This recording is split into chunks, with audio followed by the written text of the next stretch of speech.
무당이 될 운명이었던 사람이 실제로 겪었던 실화괴담. 초봄, 봄 향기가 물씬 풍기던 3월의 어느 날이었어요. 한동안 비어있던 동네 한 주택에 아이 하나를 거느린 부부가 이사를 왔어요. 부부가 사람도 참 좋고 아이도 착해서 동네 분들이 사람 좋다고 칭찬도 많이 하셨어요. 여하튼 정말 좋은 분들이셨어요. 늘 밝은 미소로 동네에서 자주 뵈던 분들이 언제부턴가 안 보이기 시작했어요. 며칠 후 아주머니가 상복을 입고 아이 손을 잡고 집으로 들어가셨어요. 아주머니와 아이 뒤로 항상 보던 아저씨가 서서 보고 계셨어요. 아저씨가 사고로 돌아가셔서 장례를 치르고 오신 거였어요. 아저씨 홀령이 되어 뒤에서 굉장히 슬픈 표정으로 집을 하염없이 바라보시다가 이내 사라지셨어요. 몇 달 후 겨울 어느 날부터인가 초등학교 다니는 아이만 보이고 아주머니는 보이지 않는 거예요. 아이한테 물어보면 엄마가 아프셔서 못 나온다고 하더라고요. 이웃집 아주머니가 병문안이라도 가겠다고 했지만 아이가 안 된다고 해서 어쩔 수 없이 그냥 두었는데 언제부턴가 아이도 보이지 않았어요. 초인종을 눌러도 대답이 없어서 모자가 어디 갔나 보다 하고 다들 그렇게 생각했죠. 며칠 뒤 심부름차 밤길을 나섰는데 요새 들어보질 못했던 아주머니가 보였어요. 아주머니에게 인사하려고 다가가는데 사람이 아닌 거예요. 홀령이지 사람이 아니었어요. 오래전에 죽은 듯 제가 불러도 계속 가던 길만 가셨어요. 따라가다 보니 아주머니가 가려던 곳이 어딘지 알겠더군요. 멀리 떨어진 곳에 자리 잡은 집으로 가면서 하염없이 입으로 뭐라 하시는데 처음에는 무슨 말인지 몰라서 아주머니를 불러 세우려 했지만 계속 가시기만 하셨어요. 옆에 붙어서 계속 들어보니 큰일 났다 싶더군요. 바로 그 집 이웃집으로 가서 아주머니와 아저씨를 불러 그 집으로 가서 초인종을 눌렀지만 대답이 없었어요. 아저씨에게 문을 따야 한다고 얘기했더니 아저씨는 무슨 일이냐며 함부로 남의 집 문을 따도 되냐고 말하셨어요. 저는 사람 목숨이 달려 있다고 빨리 문을 열어야 한다고 했지만 열쇠가 없어서 문을 열지는 못하고 옆에 있던 창문을 깨고 안으로 들어갔어요. 한기가 얼마나 가득한지 엄청 추웠어요. 아이를 찾는데 홀령이 된 아주머니가 한쪽 방을 가리키셨어요. 그 방을 보니 아이가 배고픔에 빵 조각 비닐을 씹었는지 입에 물고 쓰러져 있었어요. 다 죽어가는지 숨소리도 너무 가늘었고 아이 옆에는 죽은 아주머니가 누워 계셨어요. 집에 보일러도 안 떼고 살았는지 시체 부패 상태는 그리 심하지 않았어요. 아이가 자기 엄마 손을 잡고 쓰러져 있었어요. 따라오신 아주머니도 아저씨도 넋을 잃고 보기만 하셨어요. 저는 서둘러 경찰과 구급차를 불렀어요. 죽은 아주머니의 홀령은 아들이 실려가는 걸 지켜보시다가 사라지셨어요. 집으로 향하는 아주머니가 했던 말은 우리 아이가 죽어간다였어요. 나중에 부검 사인을 알고 보니 심장마비였어요. 갑자기 어떻게 해보지도 못하고 가신 거죠. 어린 아들은 죽은 엄마를 옆에서 지키다가 굶어 죽을 뻔했고요. 아이는 다행스럽게도 목숨은 건졌지만 실어증에 걸려서 말을 못하게 됐어요. 퇴원할 때 조부모님이 오셔서 데리고 갔는데 지금은 어떻게 살고 있을지 모르겠네요. 중학교 올라가고 얼마 안 지났을 때 친구 하나가 안색이 굉장히 안 좋아 보였어요. 무슨 일인가 싶어 물어보니 새 집으로 이사한 다음부터 잠을 못 자겠대요. 자정만 넘어가면 어디선가 막 두드리는 소리가 들린대요. 식구들 다 있을 때도 그러는데 집에 혼자 있을 때는 더 심하대요. 두드리는 소리에 어쩔 때는 바닥에서 공놀이하는 것처럼 쿵쿵하는 소리도 들리고 남동생이 자는 방에서는 고양이 울음소리에 아기 울음소리까지 섞여서 들린대요. 이사한 지 얼마 안 됐고 다시 이사를 가자니 형편은 안 되고 집 식구들이 전부 스트레스를 엄청 받는다더군요. 제가 그 집을 한번 봐주기로 하고 학교 수업을 끝내고 오후에 걔네 집으로 갔어요. 집이 흉가의 기운을 좀 띠기는 하는데 친구가 말하는 일이 일어날 만큼의 기운은 아니었어요.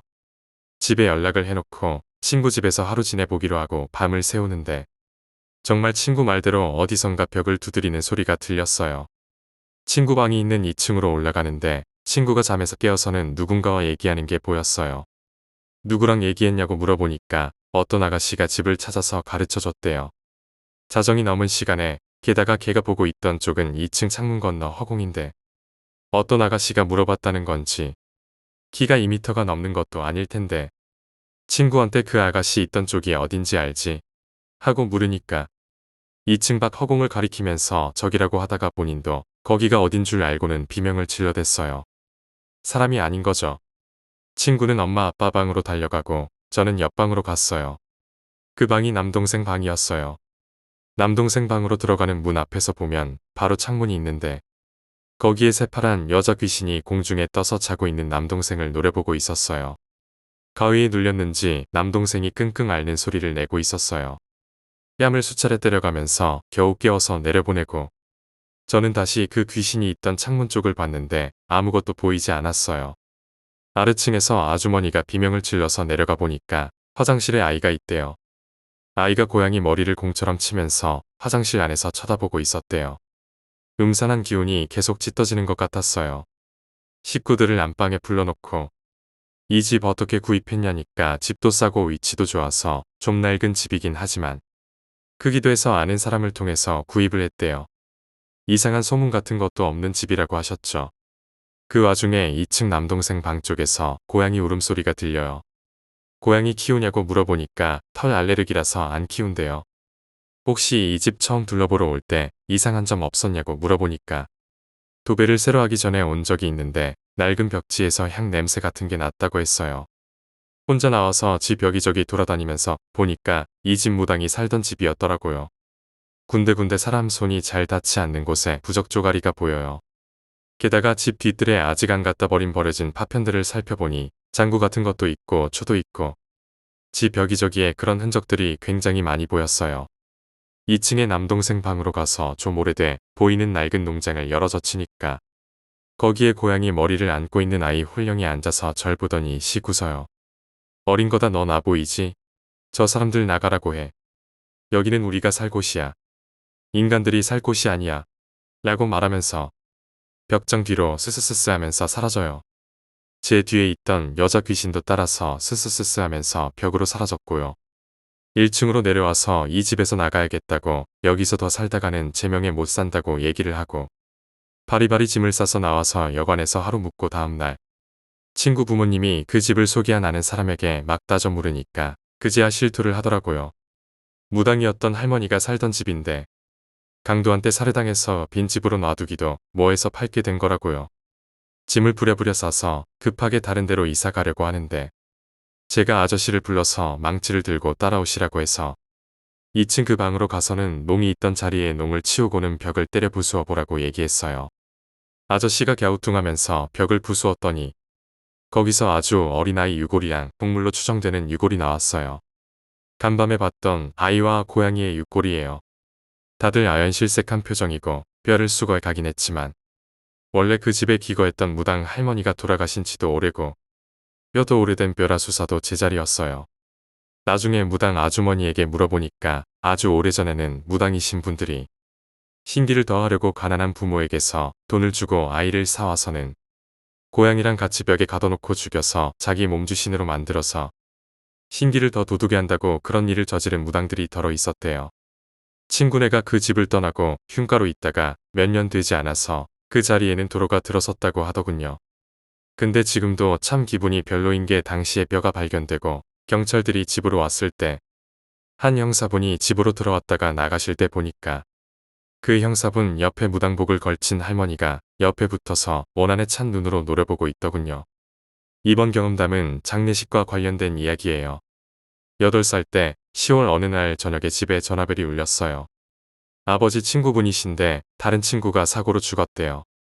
병원 응급실에 실려가서 응급시술 받다가 살아나지 못하고 죽어서 사망 선고받고 장례식 준비하고 있다고 하셨어요. 전화 온 날 얘기 듣고 밤에 잠을 자는데 처음 보는 새 남자가 서 있는데 새 남자가 손에 밧줄 같은 걸로 묶여 있었어요. 앞을 보니 저승사자가 그 줄을 끌고 가고 있었어요. 그렇게 한참을 인기척이라고는 볼 수 없는 어두운 도로 위를 계속 걸어가는데 먼발치에 불이 붙어서 활을 타고 있는 불붙은 숲이 보였어요. 새 남자가 안 가려고 하니까 사자가 매섭게 보더니 너희들이 가야 할 곳이다라고 말하며 밧줄을 잡아 끌었어요. 새 남자랑 사자가 서로 실랑이 하다가 가운데 있던 남자만 그 밧줄을 풀고 막 도망가요. 사자가 무슨 생각인지 그 남자를 붙잡지는 않아요. 그 와중에 잡혀있던 한 남자가 스스로 불숲으로 걸어 들어가고 다른 남자는 안 들어가겠다고 울부짖었죠. 그때 딱 깼어요. 바로 제 앞에 방금 꿈에서 본 사자가 서 있었어요. 한참을 보더니 사라졌어요. 너무 찝찝하고 깨름칙한 느낌에 그날 잠도 설치고 돌아가신 분 화장터로 화장하러 가시는 날 아버지가 혼자 가시려고 하는데 제가 무슨 일이 있어도 따라가야 한다고 얘기하니까 아버지도 어쩔 수 없이 절 데리고 화장터로 갔어요. 애는 왜 데리고 왔냐고 친구분들한테 핀잔 좀 들으셨지만 그분들은 제 신기에 대해서 모르시니까 아버지도 좀 멋쩍은 얼굴로 대강 얼버무리셨어요. 버스에서 시신을 모신 관을 내려서 화장터로 들어가고 뒤를 이어서 다른 분의 관도 들어갔어요. 화장터 건물 안으로 들어가서 이리저리 보는데 복도에 어제 본 사자가 서 있었어요. 게다가 꿈에서 본 거하고 똑같이 남자 홀령 둘이 밧줄에 묶여서 잡혀 있는데 그중 한 홀령이 빠져나와서는 어디론가 막 달렸어요. 마치 자기 육체를 찾는 것 마냥 어딨어, 내 몸 어디 있는 거야 하더니 어느 벽을 통과해서 들어갔어요. 그곳은 관이 안치된 곳이었어요. 홀령이 들어가고 얼마 안 돼서 안에서 화장터로 가는 아버지 친구분 관이 나왔어요. 사자가 그 관을 보고는 다른 사람이 대신 가야겠네 하더니 사라졌어요. 가마 앞에 사람들 모여있고 관이 들어가려고 하는데 사자가 하는 말로 봐서는 돌아가신 게 아니거든요. 제가 저 관 들어가면 안 된다고 막 난리를 치니까 주위 어른들이 막 뭐라고 하셨어요. 산 사람이 들어있는 관이다. 살아있는 사람을 산채로 태워 죽일 거냐고 화를 내니까 아버지가 애 말 한번 들어보자고 설득하셨어요. 관 뚜껑을 열었더니 돌아가신 분이 가늘게 숨을 쉬고 계셨어요. 게다가 얼굴을 보니 그분은 불숲 앞에서 안 들어간다고 발버둥 치던 남자 홀령이었어요. 하마터면 산 사람을 산채로 태워 죽일 뻔한 거라 가족들, 친구들, 화장터 직원까지 다 놀라서 넘어가고 기절하시는 분까지 속출했어요. 관에 있던 분은 다시 병원으로 실려가서 회생 진단이 나왔고 병원분들도 다들 놀라셨어요. 밤에 뒤늦게 병원으로 온 아버지 다른 친구분이 집까지 태워주겠다고 하셨는데 그 차는 안 탔어요. 다른 친구분이 운전하시는 친구분이랑 가는데 운전하시는 친구분이 꿈에서 밧줄 끊고 도망간 남자 홀령이었어요. 게다가 차에 시동을 걸고 출발하는데 뒷좌석에 사자가 앉아 있었어요. 그날 밤 새벽에 전화가 울리는데 그 두 분이 바닷가 도로에서 커브 돌다가 추락사했다고 해요. 게다가 소름 끼치는 건 그 차가 출발하기 전 사자가 아버지를 노려보면서 했던 말이에요. 갈 때가 안 됐네. 다음에 데려가야지. 아버지께서는 건강하게 잘 계시지만 지금 생각해도 섬뜩해요. 12살 때 신병 때문에 몸이 좋지 않아서 한동안 시골에 있었어요. 거기가 완전 오지는 아니지만 그렇다고 가구 수가 많은 곳도 아니었어요. 주위에 산이 겹겹이 둘러싸인 곳인데 산이 겹쳐지는 곳에 언덕이 하나 있었어요. 그 언덕을 넘으면 두 갈래의 길이 있었는데 왼쪽 길은 가구 수가 많은 다른 마을로 넘어가는 지름길이었고 오른쪽 길은 삼 캐러 다니는 분들이 가끔씩 애용하는 다른 마을로 가려면 한참을 돌아가야 하는 그런 길이었어요. 몸이 아프면 산의 정갈한 기운을 받으려고 혼자서 산을 여기저기 돌아다녔는데 동네 어르신들이 모두 오른쪽 길은 낮에도 가지 말라고 하셨어요. 풀도 많이 우거지고 날씨에 상관없이 안개가 자주 끼는 지역이라 훤한 낮에도 가기를 꺼리셨대요. 그쪽으로 이어진 길을 쭉 걸어서 가다 보면 옛날 건물 잔해가 있다고 하셨더군요. 흉가 체험한다고 온 사람들 여러 다쳐서 나간 사고 다발 지역이기도 했대요. 실제로 산을 오르다 언덕을 넘어서 갈림길 앞에 도착했는데 낮음에도 불구하고 오른쪽 길은 어두컴컴했어요. 한기가 낮게 깔려 있었는데 그 더운 날에 으스스했어요. 뒤돌아서 산을 내려오는데 여러 사람이 올라오는 게 보였어요. 자세히 보니까 다리도 없이 상체만 붕 떠 있는데 귀신이더군요. 조선시대 아가씨들 시집갈 때 타는 가마 있죠. 그 가마를 남자 귀신 넷이서 메고 올라왔어요. 조선시대 사극 보면 나오는 그 모습 그대로요. 내가 보는 걸 알면 무슨 해코지 할지 몰라서 안 보이는 척하면서 지나가려고 하는데 갑자기 가마가 멈춰서더니 문이 빼꼼히 열렸어요. 나도 모르게 그쪽으로 눈이 가게 돼서 보게 되었는데 딱 눈만 보이게끔 열려 있었어요. 눈동자가 피로 물든 마냥 빨개요. 그런 눈으로 절 보더니 찾는 사람이 아니네 하고는 사사삭 사라졌어요. 그때까지 많은 홀령을 만나봤지만 그렇게 오래된 홀령은 본 적이 없어서 많이 놀라면서 산을 내려왔어요. 거기서 지낸 지 5일째 되는 날 대학교 방송 동아리인지 무슨 단체에서 여기 흉가 소문 듣고 왔다고 안내 좀 해달라고 자기들 촬영 좀 하겠다고 하니까 동네 분들이 미쳤냐고 막 뭐라 하셨죠. 그 장소 어떻게 알아서는 자기들끼리 가더군요. 6일째 새벽동이 트기 시작할 때쯤에 그 일행들 흉가에서 무슨 일이 있었는지 전부 다 도망쳐 나오면서 굴렀는지 옷이 죄다 흙투성이가 돼서는 반쯤 정신까지 나가서 내려와서는 막짐을 챙겨서 차 몰고 가더래요. 양기가 가장 강한 시간에 산에 올라가서 그 흉가라는 곳을 가봤어요. 사방이 숲이라 한낮인데도 어두컴컴했어요. 수풀이 우거진 길을 따라서 한참을 가다 보니 옛적 건물 세 채가 다 허물어져 가는 모양새로 써 있었어요. 마당에 들어서 보니 그 일행들 걸로 보이는 파손된 필름 카메라가 한 대 뒹굴고 있었어요. 안을 헤집고 다닌 건지 여기저기 지저분하게 발자국이 찍혀 있었고요. 둘러본 바로는 귀신은 없었어요. 분명 귀신이 있다는 흔적이 있는데 정작 그 귀신이 없다는 건 그 일행들한테 붙어서 나갔다는 건데 그 찝찝한 마음이란. 그렇게 그냥 내려와서 일주일 더 있다가 집으로 내려왔어요. 집으로 오고 난 후 며칠 뒤 친구 하나가 자기 집으로 놀러와서 같이 놀고 자고 가라고 했어요. 자기랑 오빠밖에 없으니까 오빠는 신경 쓰지 말고 재밌게 놀자고요. 날 잡아서 저녁에 친구 집에 들렀는데 주택이더군요. 현관문을 딱 열고 들어가는데 집 밖에서는 몰랐는데 귀기가 확 느껴지는 거예요. 놀라서 친구한테 너 무슨 일 없냐고 물으니까 아무 일 없대요. 아무래도 너무 이상했어요. 집을 주의 깊게 보고 있는데 길가 쪽으로 터 있는 방에서 짙게 느껴지더군요. 누구 방이냐고 물으니까 오빠 방이래요.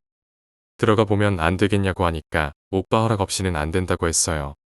자정이 다 되어가는 시간에 오빠가 왔는데 이마에서 인중까지 검은 기운이 보여요. 말도 붙이지 못하고 주의 깊게 보는데 방으로 들어가서는 나오지도 않아요. 자정이 넘어가고 새벽 1시쯤 되어갔으려나 안에서 끙끙 앓는 소리가 들렸어요.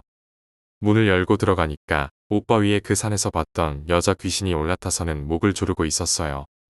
어떻게 목을 조르고 있냐면 침대 머리맡 머리 쪽 벽에 족자가 하나 걸려 있는데 족자 안에서 여자 귀신이 상체와 손만 내민 채로 오빠 목을 조르고 있는 모양새였어요.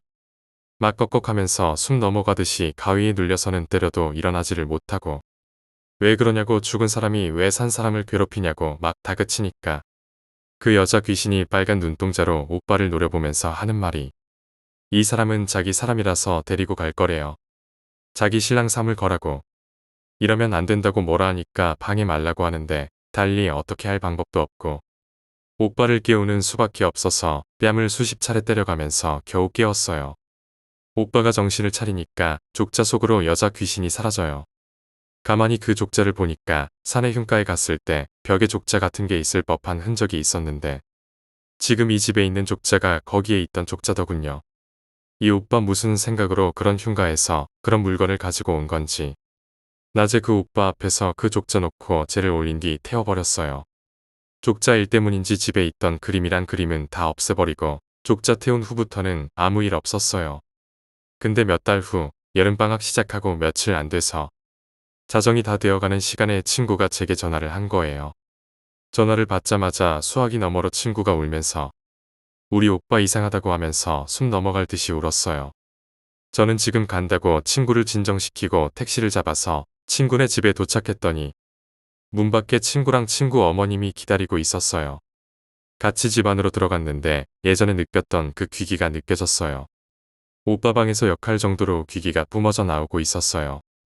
먼저 자초지종을 들어보니 석 달 전부터 오빠 태도가 이상했대요.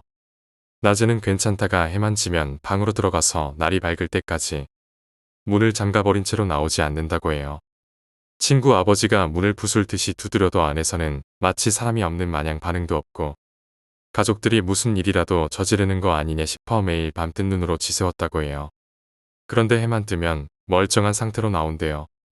일이 크게 터진 게 그저께였는데 그날 자정 친구 아버지가 오빠가 안에서 뭐 하는지 알려고 길 쪽으로 나 있는 오빠 방 창가로 가셨대요. 다행스럽게도 안이 보일 정도로 창문이 살짝 열려 있었대요. 그 열린 틈으로 안을 보는데 아버지 그 자리에서 기절하시는 바람에 병원까지 실려가셨대요. 나중에 응급실에서 정신 차린 아버지에게 물어보니 아버지가 안을 들여다보니까 책상에 오빠가 앉아 있는데 오빠 맞은편에 바로 보이는 큰 거울의 눈동자가 빨간 긴 머리의 여자가 오빠 얼굴을 쓰다듬으면서 가자 거기로 와 하더래요. 아버님이 너무 놀라서 잘못 봤다 싶어 눈을 비비고 나서 다시 들여다봤는데 오빠가 긴 생머리 가발을 쓰고 뭘 쓰다듬으면서 창틈 사이로 아버지를 노려보고 있었대요. 게다가 자세히 생각해보니 오빠 방에는 그런 큰 거울이 없는 걸 깨달으셨대요. 아침에 응급실 퇴원해서 집에 와보니 오빠는 무슨 일 있었냐는 듯 밥 챙겨 먹고 나갈 준비를 하고 있고 붙잡고 너 기억 안 나냐고 물어봐도 오히려 이상한 사람 취급을 하더래요. 자초지종을 듣고 오빠 방으로 갔는데 사람이 없었어요.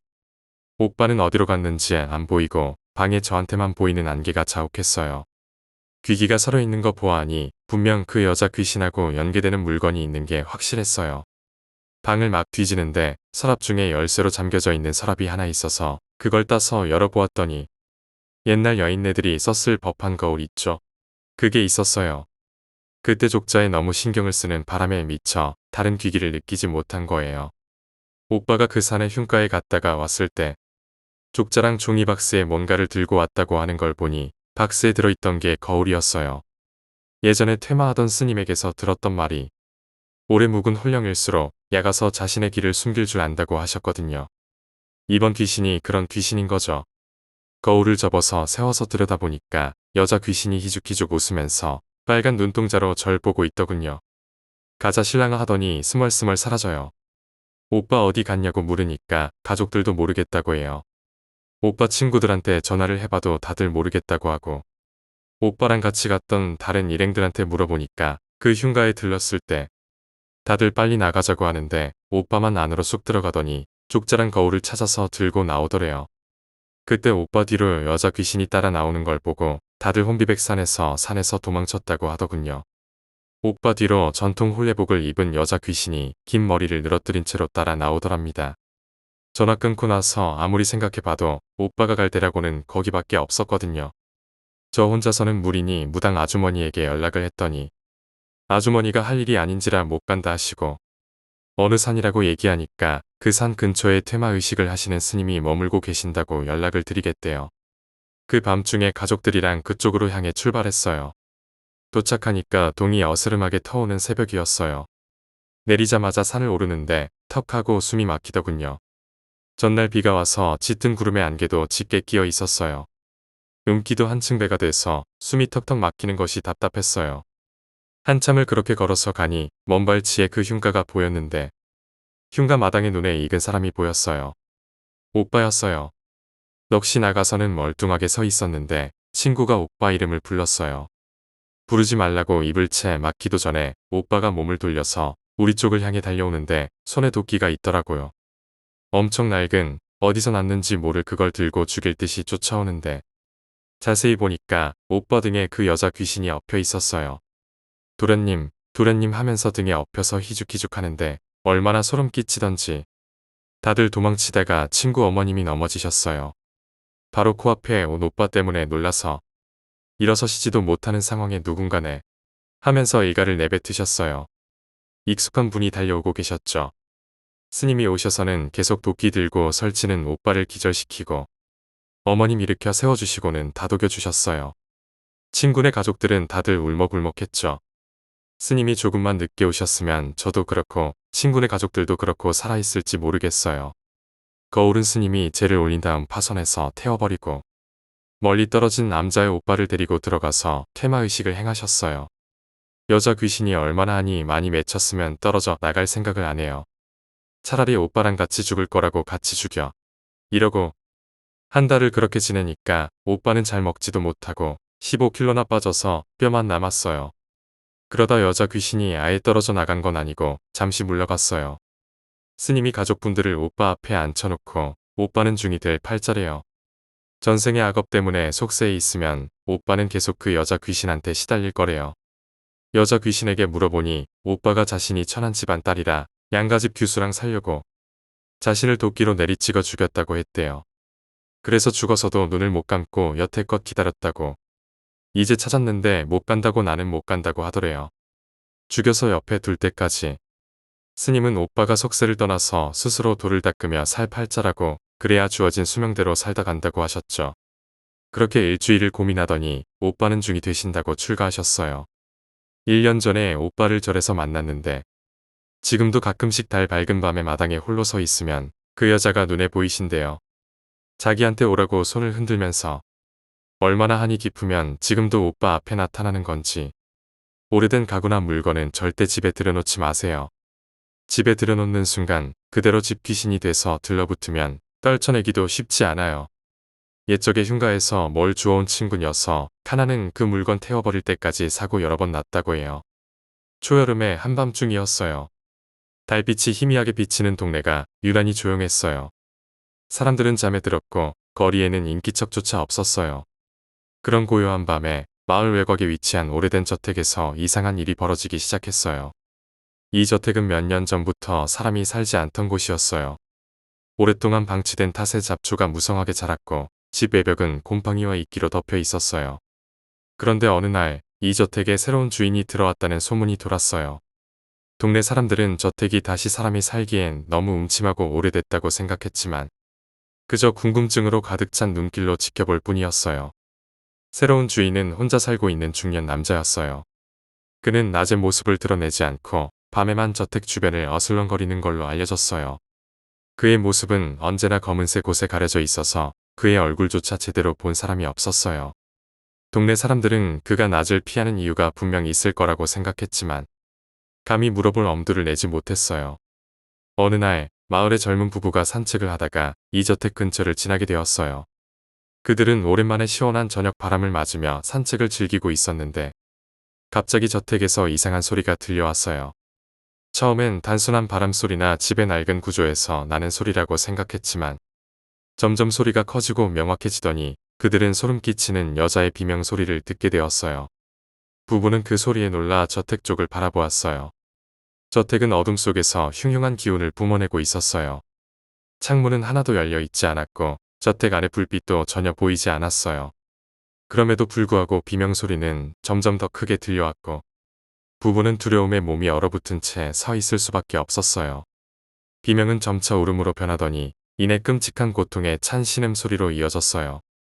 부부는 더 이상 참을 수 없어서 급히 그곳을 떠났어요.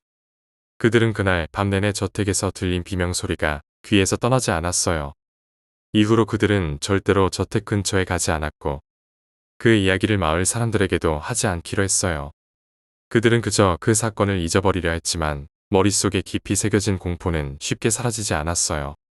며칠 후 저택 근처를 지나가던 또 다른 마을 주민이 이상한 장면을 목격하게 되었어요. 그는 늦은 밤 저택에서 희미한 불빛이 새어나오는 것을 보았어요. 가까이 다가가자 저택의 한 방에서 사람의 실루엣이 보였어요. 실루엣은 창문 앞에 서서 마치 무엇인가를 기다리는 듯했어요.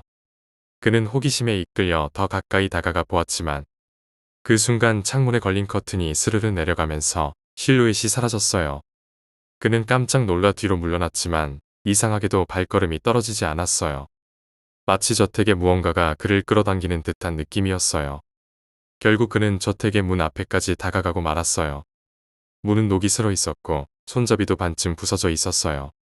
그는 문을 열까 말까 고민했지만 이내 호기심을 억누르지 못하고 문을 살짝 밀어보았어요. 문은 끼익 소리를 내며 열렸고 그는 발을 들여놓았어요. 저택 안은 어두컴컴했어요. 몇 년 동안 방치된 것처럼 곳곳에 먼지가 쌓여 있었고 거미줄이 여기저기 걸려 있었어요. 그는 숨을 죽이며 조심스럽게 저택 안을 둘러보았어요. 그때 갑자기 저택 깊숙한 곳에서 소리가 들려왔어요. 그것은 마치 누군가가 그의 이름을 부르는 듯한 낮고 음산한 목소리였어요. 그는 깜짝 놀라 그 자리에 멈춰 섰지만 목소리는 점점 더 가까워졌어요. 공포에 질린 그는 도망치려 했지만 그의 발은 마치 땅에 묶인 듯 움직이지 않았어요. 목소리는 점점 더 커지고 그의 귀 옆에서 울리는 것 같았어요. 그는 미친 듯이 저택을 빠져나가려 했지만 저택의 문은 어느새 닫혀 있었고 그를 가둘 듯한 기운이 저택 안에 가득 차 있었어요. 그때 그는 등 뒤에서 무언가가 자신을 바라보고 있다는 걸 느꼈어요. 그는 천천히 고개를 돌렸고 그곳에는 검은 그림자 같은 형체가 서 있었어요. 그것은 마치 인간의 형태를 하고 있었지만 얼굴은 전혀 보이지 않았어요. 그는 공포에 질려 뒷걸음질을 쳤지만 그림자는 그를 따라와 점점 가까워졌어요. 그는 그 자리에서 움직일 수 없었고 눈앞에 다가오는 검은 그림자를 마주할 수밖에 없었어요. 그림자는 마치 그의 영혼을 빨아들이려는 듯 그의 얼굴 앞에서 멈췄어요. 그는 공포에 몸을 떨며 눈을 감았지만 이내 그의 주변에서 아무 소리도 들리지 않았어요. 그는 천천히 눈을 떴고 그 자리에는 아무도 없었어요. 그림자는 사라졌고 그는 다시 저택에 혼자 남겨졌어요. 하지만 그는 더 이상 저택에 머물고 싶지 않았어요. 그는 문을 열고 저택을 빠져나왔고 다시는 저택 근처에 가지 않겠다고 다짐했어요. 그가 저택을 떠난 후 마을 사람들은 그를 더 이상 보지 못했어요. 사람들은 그가 어디로 갔는지 알지 못했고 그의 이름조차 잊혀졌어요. 그러나 저택에 대한 소문은 마을에 점점 퍼지기 시작했어요. 저택에서 들려오는 이상한 소리와 그곳에 사는 남자에 대한 이야기들은 점점 더 무서운 이야기로 변해갔고 사람들은 저택을 멀리하기 시작했어요. 어느 날 마을의 젊은 청년 몇 명이 저택에 대한 소문이 거짓인지 확인해보기로 결심했어요. 그들은 저택이 진짜로 귀신이 나오는 곳인지 아니면 단순히 오래된 집에 대한 허무맹랑한 이야기인지 궁금했어요. 그래서 그들은 밤이 되자 저택으로 향했어요. 그들은 용감하게 저택의 문을 열고 들어갔지만 그때부터 그들의 운명은 이미 결정된 것처럼 보였어요. 저택 안으로 들어가자마자 그들은 갑자기 문이 저절로 닫히는 소리를 들었어요. 그들은 놀라서 뒤를 돌아보았지만 문은 단단히 닫혀 있었고 열려고 해도 열리지 않았어요. 그들은 일단 집 안을 조사해보기로 하고 각자 다른 방으로 흩어졌어요. 방 안은 모두 어두컴컴하고 오래된 가구와 먼지투성이의 바닥이 그들의 발길을 거칠게 막았어요. 한 청년은 2층으로 올라가기로 했어요. 그는 계단을 오르면서 이상한 기분을 느꼈어요. 마치 누군가가 뒤에서 그를 따라오고 있는 것 같은 느낌이었어요. 그는 뒤를 돌아보았지만 아무것도 보이지 않았어요. 그는 계속해서 2층으로 올라갔고 마침내 2층의 복도에 다다랐어요. 그런데 갑자기 복도 끝에서 희미한 빛이 새어나오기 시작했어요. 그는 그 빛을 따라 걸어갔어요. 복도의 끝에는 낡은 문이 하나 있었어요. 그는 조심스럽게 문을 열었고 그 안에는 작은 방이 하나 있었어요. 방 안은 아무도 없는 것 같았지만 구석에 무언가가 놓여 있었어요. 그는 가까이 다가가 보았고 그것은 오래된 인형이었어요. 인형은 마치 오랫동안 사용되지 않은 것처럼 먼지가 쌓여 있었고 눈동자는 기이하게도 반짝이고 있었어요. 그는 그 인형을 쳐다보며 손을 뻗었지만 갑자기 인형의 눈이 움직였어요. 인형이 그를 쳐다보며 웃고 있었어요. 그는 깜짝 놀라 손을 거두었지만 인형은 갑자기 움직이기 시작했어요. 그는 공포에 질려 방을 나가려 했지만 방의 문은 이미 닫혀 있었어요. 인형은 점점 더 가까이 다가왔고 그는 마치 몸이 묶인 것처럼 움직일 수 없었어요. 그 순간 인형이 그의 목소리로 말을 하기 시작했어요. 너는 이제 이 집에 영원히 머무르게 될 거야. 인형은 그의 눈앞에서 사라졌고 그 자리에 그림자가 나타났어요. 그림자는 점점 커지더니 그의 앞에 서서 그를 바라보았어요. 그는 공포에 몸이 얼어붙었고 그림자는 그를 집어삼키듯 다가왔어요. 다른 청년들은 그가 돌아오지 않자 걱정하기 시작했어요. 그들은 2층으로 올라가 그를 찾았지만 그가 들어간 방의 문은 굳게 닫혀 있었어요. 그들은 문을 열려고 했지만 문은 열리지 않았어요. 그들은 그를 부르며 문을 두드렸지만 아무 대답도 없었어요. 그들은 결국 포기하고 1층으로 내려가려 했지만 계단이 갑자기 사라져버렸어요.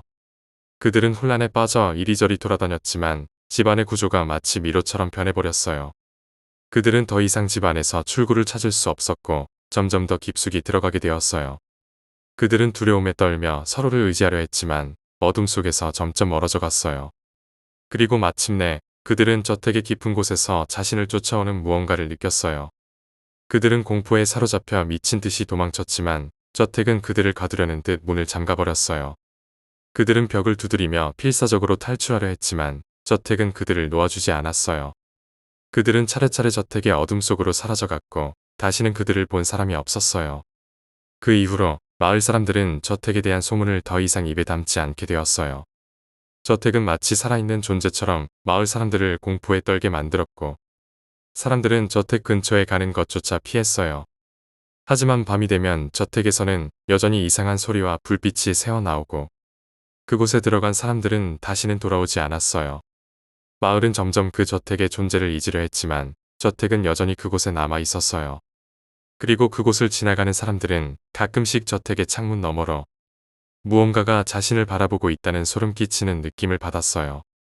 저택은 그저 오래된 건물일 뿐이었지만 그 안에는 무언가 알 수 없는 존재가 숨어 있었고 그것은 마을 사람들의 영혼을 탐하고 있는 듯했어요. 이 이야기는 결국 마을 사람들 사이에서 전설로 남게 되었고 저택은 영원히 사람들의 기억 속에서 사라지지 않았어요. 마을에 새로운 사람들이 들어와도 저택에 대한 이야기는 항상 떠돌았고 그 누구도 저택에 발을 들여놓으려 하지 않았어요. 저택은 그렇게 무서운 전설로 남아 사람들의 두려움을 영원히 붙잡고 있었어요. 저택에 대한 이야기는 마을의 전설로 남아 있었지만 시간이 흐르면서 그곳을 떠난 사람들의 기억 속에서 점차 희미해져 갔어요. 마을은 발전을 거듭했고 새로운 건물들이 세워지면서 저택은 점점 잊혀져 갔어요. 하지만 저택은 여전히 그 자리에 있었고 그것은 마치 마을과 세상과 단절된 듯 홀로 남아 있었습니다. 어느 날 한 그룹의 도시 청년들이 이 저택에 대한 이야기를 듣고 흥미를 느끼게 되었어요. 그들은 모험심에 불타올라 이 저택을 탐험해보기로 결심했어요. 저택에 들어가서 일어난 일을 직접 체험하고 기록으로 남기겠다는 생각이었죠. 그들은 카메라와 음성 기록 장비를 챙기고 저택으로 향했어요. 청년들 중 한 명인 민수는 다른 사람들보다도 이 모험에 특히 관심이 많았어요. 그는 항상 초자연 현상에 관심이 있었고 이번 기회에 그런 미스터리한 사건을 직접 체험해보고 싶었어요. 민수는 특히 저택에 대해 자세히 조사했고 저택에서 일어난 여러 실종 사건과 괴담들에 대해 잘 알고 있었어요. 그들이 저택에 도착한 것은 늦은 오후였어요. 해가 지기 전까지 저택 주변을 조사하고 해가 진 후에 저택 안으로 들어가기로 계획했어요. 저택의 외관은 세월의 흐름을 그대로 보여주고 있었어요. 벽은 갈라져 있었고 지붕은 군데군데 무너져 내렸어요. 잡초와 덩굴이 집을 뒤덮고 있어 저택은 마치 자연 속에 녹아든 듯 보였어요. 저택 앞에서 잠시 머뭇거리던 청년들은 이내 마음을 다잡고 카메라를 켰어요. 그들은 저택의 외관을 촬영하며 서서히 긴장감을 높여갔어요. 그리고 해가 지기 시작할 때쯤 드디어 저택 안으로 들어갈 준비를 마쳤어요. 민수는 선두에 서서 무거운 저택의 문을 밀어 열었어요. 문은 오랫동안 사용되지 않아 녹슨 경첩이 삐걱거렸고 청년들은 긴장감에 숨을 죽였어요. 저택 안은 완전히 어두웠어요. 저녁의 어둠이 집 안을 휘감고 있었고 햇빛은 단 한 줄기도 들어오지 않았어요. 민수는 손전등을 켜고 집 안을 비추었어요. 먼지가 가득한 공기 속에서 빛이 퍼져나갔고 그들은 천천히 저택 안으로 발을 들였어요. 집 안은 썩은 나무와 곰팡이 냄새로 가득 차 있었고 바닥은 삐걱거리며 위태로워 보였어요. 청년들은 1층부터 차례로 방을 조사하기 시작했어요.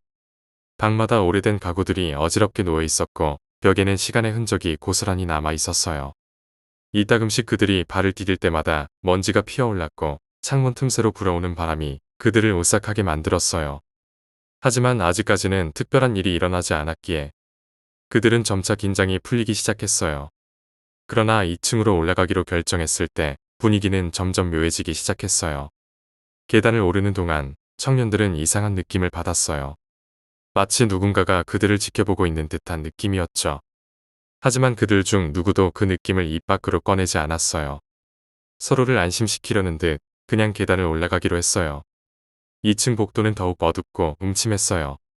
벽에는 오래된 액자들이 걸려 있었고 그 안에는 이전 주인으로 보이는 사람들의 사진이 들어 있었어요. 민수는 그 사진들을 유심히 살펴보았어요. 사진 속 인물들은 무표정한 얼굴로 정면을 응시하고 있었고 그들의 눈은 마치 민수를 따라다니는 듯한 느낌을 주었어요. 민수는 속으로 찜찜한 기분을 느꼈지만 그저 오래된 사진일 뿐이라고 자신을 달래었어요. 복도 끝에 위치한 가장 큰 방의 문을 열었을 때 그들은 방 안에 놓인 거대한 거울을 발견했어요. 거울은 오래된 나무 프레임에 둘러싸여 있었고 그 크기는 방을 가득 채울 정도였어요. 민수는 그 거울을 바라보며 가까이 다가갔어요. 그런데 갑자기 거울 속에서 무언가 움직이는 듯한 느낌을 받았어요. 거울을 응시하던 민수는 깜짝 놀라 눈을 크게 떴어요. 거울 속에는 자신의 모습이 아닌 낯선 여자의 얼굴이 보였어요. 여자의 얼굴은 창백하고 눈동자는 새빨갛게 물들어 있었어요. 그녀는 민수를 노려보며 입술을 움직이기 시작했어요. 민수는 두려움에 얼어붙었고 그녀의 목소리가 들려오는 듯했어요. 이 집에 들어온 것을 후회하게 될 거야. 여자의 목소리는 낮고 음산하게 울렸어요. 민수는 그 자리에서 몸을 돌려 친구들을 향해 도망치려 했지만 갑자기 거울 속에서 손이 뻗어나와 그의 팔을 붙잡았어요. 민수는 공포에 질려 소리쳤지만 친구들은 아무런 반응도 보이지 않았어요. 마치 그들이 민수의 목소리를 듣지 못하는 것처럼 보였어요. 거울 속 손은 민수를 강하게 끌어당겼고 민수는 점점 거울 속으로 빨려 들어갔어요. 그는 필사적으로 저항했지만 거울 속 여자의 힘은 너무나 강력했어요. 결국 민수는 거울 속으로 사라졌고 그 자리에 거울만 남겨졌어요. 청년들은 민수가 갑자기 사라지자 당황했어요. 그들은 그의 이름을 부르며 방 안을 뒤졌지만 민수는 어디에도 없었어요. 그들은 민수가 장난을 치고 있다고 생각하고 그를 찾아다녔지만 아무런 흔적도 찾을 수 없었어요. 그제야 그들은 이 저택이 단순한 장소가 아니라는 것을 깨달았어요. 그들은 민수를 찾기 위해 거울을 다시 살펴보았지만 거울에는 아무것도 보이지 않았어요. 오직 그들 자신만이 거울 속의 빛일 뿐이었어요. 그들은 다시 1층으로 내려가 민수를 찾기로 했어요. 그들은 1층 방들을 하나하나 뒤졌지만 민수는 어디에도 없었어요.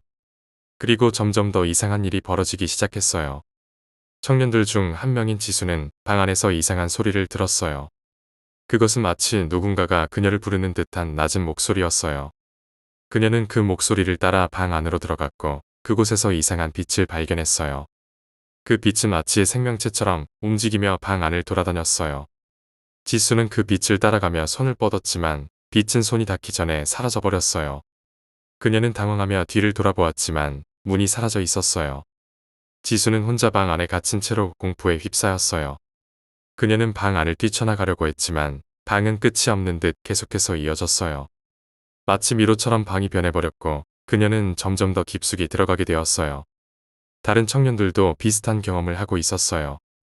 저택은 마치 그들을 가두려는 듯 방과 복도의 구조를 계속해서 바꿔가며 그들을 미로 속으로 끌어들이고 있었어요. 그들은 점점 서로를 잃어갔고 저택의 깊숙한 어둠 속에서 사라져갔어요. 저택은 그들을 하나씩 삼켜가며 그들의 존재를 지워나갔어요. 마침내 저택 안에는 아무도 남지 않았어요. 그들이 가지고 있던 장비와 물건들만이 남아 있었을 뿐 그들의 흔적은 전혀 찾아볼 수 없었어요. 저택은 다시 고요해졌고 어둠 속에서 무언가가 그들을 지켜보고 있는 듯한 느낌만이 남아 있었어요. 시간이 흘러 마을 사람들은 청년들이 저택으로 들어간 후 돌아오지 않았다는 사실을 알게 되었어요. 경찰이 수색을 시작했지만 저택 안에서는 아무런 단서도 발견할 수 없었어요.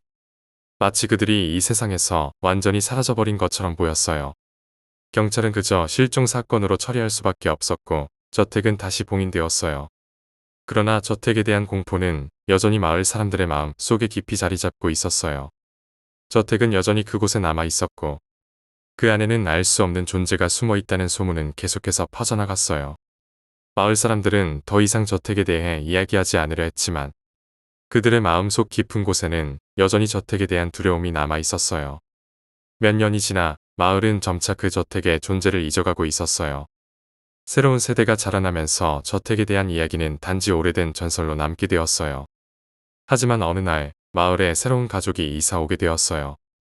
그들은 도시에서 온 젊은 부부와 그들의 어린 딸이었어요. 그들은 마을의 한적함과 아름다움에 매료되어 이곳에서 새 출발을 하기로 했어요. 이 젊은 가족은 마을 사람들의 환영을 받았지만 한 가지 이상한 점이 있었어요. 그들은 저택에 대해 전혀 알지 못했고 오히려 저택에 대해 흥미를 느끼고 있었어요. 저택은 아직도 사람이 살 수 있을 만큼 상태가 괜찮아 보였고 그들은 저택을 수리하여 새 집으로 사용하기로 했어요. 마을 사람들은 그들을 말리려 했지만 그들은 오히려 저택에 대한 이야기를 재미있는 전설로 여겼어요. 젊은 부부는 저택을 사들여 수리를 시작했어요. 그들은 저택의 낡은 부분을 새로 고치고 내부를 깨끗하게 청소하며 집을 다시 살기 좋은 상태로 만들었어요. 그 과정에서 저택의 어두운 역사에 대해 전혀 알지 못했던 그들은 오히려 이 집이 새 출발의 기회를 제공해 줄 것이라고 생각했어요. 그들은 저택에서 새로운 삶을 시작하게 되어 기뻤어요. 수리가 끝난 후 가족은 저택으로 이사 들어갔어요. 처음 며칠 동안은 아무런 이상한 일도 일어나지 않았어요. 저택은 조용했고 가족은 행복하게 지냈어요. 하지만 어느 날 어린 딸이 집안에서 이상한 소리를 듣기 시작했어요. 그것은 마치 누군가가 그녀의 이름을 부르는 듯한 소리였어요. 다른 부모에게 그 소리를 말했지만 그들은 그냥 바람 소리일 거라고 대수롭지 않게 넘겼어요. 그러나 소리는 점점 더 자주 들려왔고 딸은 점점 불안해지기 시작했어요. 그녀는 밤마다 이상한 꿈을 꾸었고 그 꿈 속에서는 항상 낯선 여자가 그녀를 쫓아오고 있었어요. 여자는 그녀에게 무언가를 속삭였지만 딸은 그 말을 이해할 수 없었어요. 딸은 점점 더 공포에 사로잡히게 되었고 부모는 그녀의 상태가 점점 나빠지는 것을 걱정하기 시작했어요. 그러던 어느 날 밤 딸이 갑자기 집에서 사라졌어요. 부모는 딸을 찾아 집안을 뒤졌지만 그녀는 어디에도 없었어요. 그들은 경찰에 신고했고 마을 사람들도 딸을 찾기 위해 나섰어요. 그러나 딸은 끝내 발견되지 않았어요. 경찰은 그녀가 저택에서 나가서 길을 잃었을 가능성을 제기했지만 부모는 그럴 리 없다고 확신했어요. 딸은 저택 안에서 사라졌고 그 어디에도 흔적을 남기지 않았어요. 부모는 절망에 빠졌고 저택에 대한 두려움이 점점 커져갔어요. 그들은 이 저택이 단순한 집이 아니라는 것을 깨닫기 시작했어요. 저택은 그들에게 무언가를 숨기고 있었고 그들이 알 수 없는 힘이 이 집을 지배하고 있다는 것을 느꼈어요. 그들은 더 이상 이 집에서 살 수 없다고 결심했어요. 부모는 저택을 떠나기로 결정했고 서둘러 이삿짐을 싸기 시작했어요. 하지만 그들이 집을 떠나려고 할 때 저택의 문이 저절로 닫혀버렸어요. 그들은 문을 열려고 했지만 문은 전혀 움직이지 않았어요. 저택은 그들을 가두려는 듯 벽과 창문이 모두 단단히 잠겨 있었어요. 그들은 점점 더 공포에 사로잡혔고 저택 안에서 이상한 소리가 들리기 시작했어요. 그들은 저택 안에서 도망치려 했지만 저택은 점점 더 그들을 안으로 끌어들이는 듯 했어요. 그들은 서로를 잃어버리고 어둠 속에서 혼자 남겨졌어요. 저택은 그들을 하나씩 삼켜갔고 그들의 존재를 지워나갔어요. 마치 저택은 그들을 자신의 일부로 만들어버린 것처럼 보였어요. 그리고 마침내 저택은 다시 고요해졌어요. 그들은 저택의 어둠 속으로 사라졌고 그들의 존재는 완전히 지워졌어요. 저택은 다시 마을 사람들에게 공포의 존재로 남게 되었어요. 마을 사람들은 그 후로 저택에 대해 일절 언급하지 않기로 했고 저택은 다시 봉인되었어요. 하지만 저택은 여전히 그 자리에 남아 있었어요. 저택은 마치 살아있는 존재처럼 그곳에 남아 있었고 그 안에는 무언가 알 수 없는 존재가 숨어 있었어요. 저택은 여전히 사람들의 영혼을 탐하고 있었고 그 누구도 저택에 발을 들여놓지 않도록 경고하고 있었어요. 저택은 영원히 그곳에 남아 사람들에게 두려움을 안겨줄 것이었어요. 그리고 저택에 발을 들여놓는 자는 누구든지 그곳에서 빠져나올 수 없을 거예요. 저택은 그들을 자신의 일부로 삼아 영원히 그들의 존재를 지워버릴 거예요. 저택은 그렇게 사람들의 공포 속에서 계속해서 살아남을 거예요.